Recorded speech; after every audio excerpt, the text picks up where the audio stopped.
سپاس و ستایش و شکرانە بۆ خوای پەروەردیگاری جیهانیان لەسەر هەموو ناز و نیعمەتەکانی لەگەڵی کردوین و لەسەروی هەموویانەوە کە ئێمەی جێراوە بە ئوممەتی پێغەمبەری کۆتا زەمان عەلەیهی السەڵات وەسسەلام. لەبەر خوای دەپاڕێینەوە ئەوەی سەڵات و سەلامە بینێری بۆ سەر ئەو پێغەمبەرەی عەلەیهی السەڵات وەسسەلام کاتا لە ژیاندا بووە دوژبنی هەبووە لە ئینس و لە جن لە هەمووشیان بێباک بووە چونکە پشتی بەخوای بەستا بوو. بەڕێزان و خۆشەویستان، خۆی دەبا ئەمە ئێستا خوتبەی نەدەین بەڕاستی لەبەروەی لە وەزارەتی ئەوقاف و کاروباری ئاینی و بەڕێوەبەرایەتیەکەی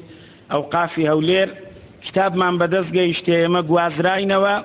لە مزگەوتی حاجی ئیبراهیم گەردی لۆ نەخۆشخانەی کۆماری مزگەوتە گچکۆکەیە لە ناو خەستەخانەی جمهوری بە ئیمامی دووەمیش، یعنی بندیوار بە بڕۆ معاشت وەگرە، ئێمەش معاشی بە بندیواریمان زۆر پێجائیز نییە. ئەوجار لە پاشان مامۆستایەکی بەڕێزیان لۆ ئێرە دیاری کرد بوو، مامۆستا مەلا سەید ئیسماعیل، بەڵام نازانم مامۆستام نەدیت و دیارە مام حاجی ئیبراهیمیش حاجی نووری قسەی لەگەر کردیا، پێیان باش بووە ئەوڕۆ خوتبەکەتان نەچی و تارەکەتان لۆ بدەم، ئەگەر ناوان دەیانگوت نەخۆت و نەخەڵکی ئەزیەت مەدە ماڵ ئاوایشیان لێ مەکە. ئێمەش لێ بکانەدا ئەوڕۆ بابین وتارەکی بدەین بە دڵیوان بزانین چ دەکتەوە. ئێستا من هەندە قسان دەکەم لە وتاری یەکەممدا دیارەوانە و قسانەیان داوایە گەنام نیسم بە خۆم شگنایە، بەس باسی زەمی جوولەکەم کرد لەگەر زیناکەران. نازانم لۆ ئەو خەڵکە لەوێوە یعنی بێزار بوون و لێرە و لەوێ و لە وەزعەکان و ئەو شتانەیان نووسی و بڕیارانەیاندا ئەو دەجێم لێ ڕابگرن برایانی بەڕێز و خۆشەویست خوتبەکی زۆر کورد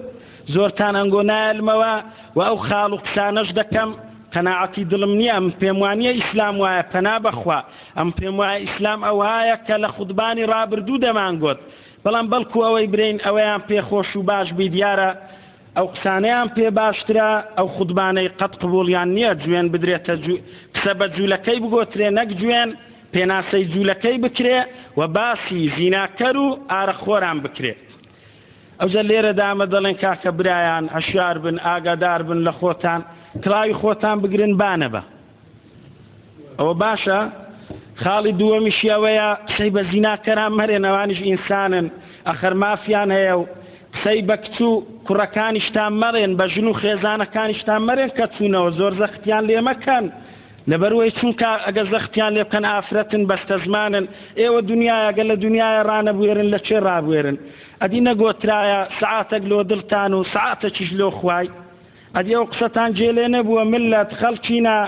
لۆ بەجێمان ناکەن، تخوا باسی ئارەخۆرانیش مەکەن، لەبەرەوەی ئەگەر مەبەستان پێوانەیە کە بە ڕۆژ زۆر ماندی دەبن لە بەرتیل وەرگرتن و دزیکردنێ، شەوێ دەچن مێشتی خۆیان ئیسراحەت پێدەدەن بە ئارەق و مەی خواردنەوە،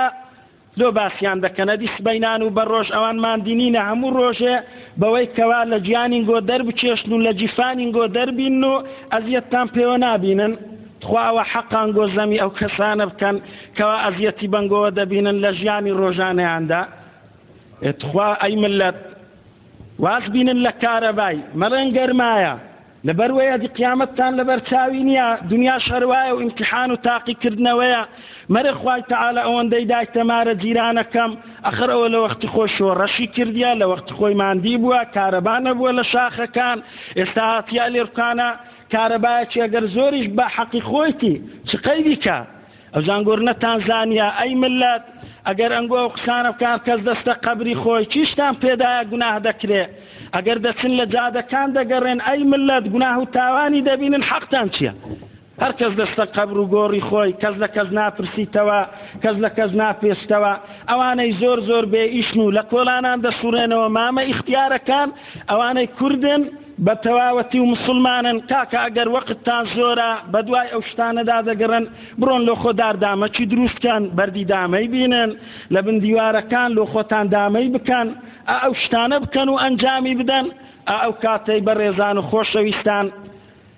لۆ خۆتان ژیانێکی مرتاح دەبەنە سەرێ و کەسیش لێتان وە دەنگ نایە و جێمەدەنە ئەو وەزع و حسابانە نەکەن، باش سیاسەتیش نەکەن بڤەیە سیاسەتەوە کۆمەڵە خەڵکێک دەیکاتن و باسی حکومڕانەکانیش نەکەن، دوایە چاوتان کۆرە دەبی، دەوتان خوار دەبی، ڕەخنەش نەگرن. ها ئەمە بە قەستیوە دەڵێن ڕەخنان بگرن، جاروەیە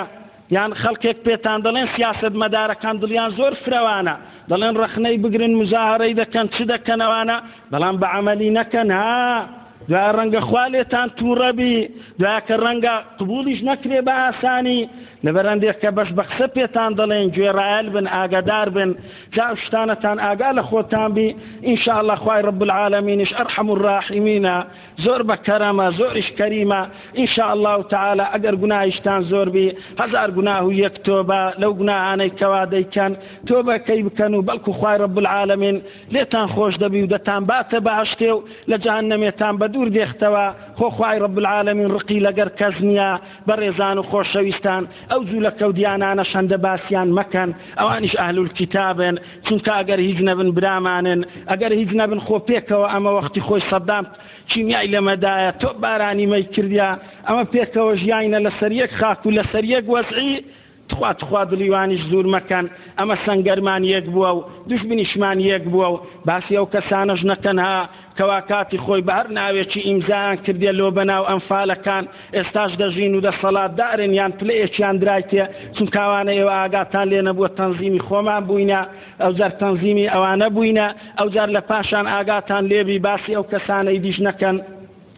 کەوا مافەکان دەرەی نادەن چونکە ئەوانە ماندینە جا خانمەکان و ئافرەتەکانیش ئەگەر بە کەیف خۆیان نەسوڕێنەوە حوڕیەت وەرنەگرن مامۆستایەکانی زانکۆش بە هەمان شێوە مێشتیان ڕۆژانە ماندیە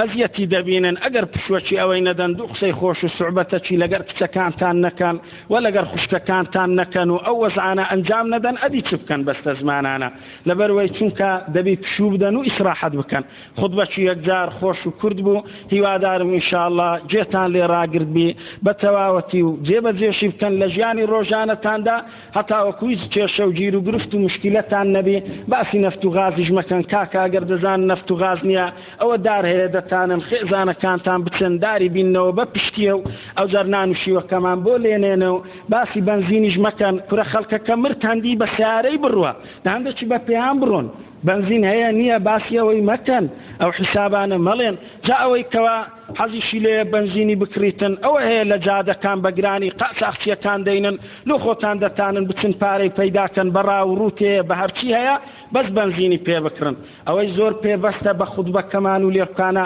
دوعای ناکا زۆریشی پێ ناخۆشە تخوا با دەستی هەر بریتن و خۆی ئاشکرا بکە ئەگەر ناژوێری خۆی ئاشکرا بکە با دوایە کە قسەکان بباتەوە وەچی خۆی نسخەیەکی دەدەینێ لە سیدیەکەی جالێ بکانەدا خوایە لە بەرت دەپاڕێنەوە ڕەحممان پێ بکەی خوایە ئەو ناهەمواری و ئەو وەسعانەمان هەموو لەسەر لا ببەی خوای رب العالمین کیانێکی ئەوها لۆمان دابین بکەی خوای رب العالمین وەفکەی کەوا ملەت هیچ خراپەکان نەبینی ئەگەر خراپەش بکرێ خوای رب العالمین کەزوە دەنگنێ خوای رب العالمین وەزعەکان بە کەیفی خۆی بڕوا خوای رب العالمین لە بەرت دەپاڕێ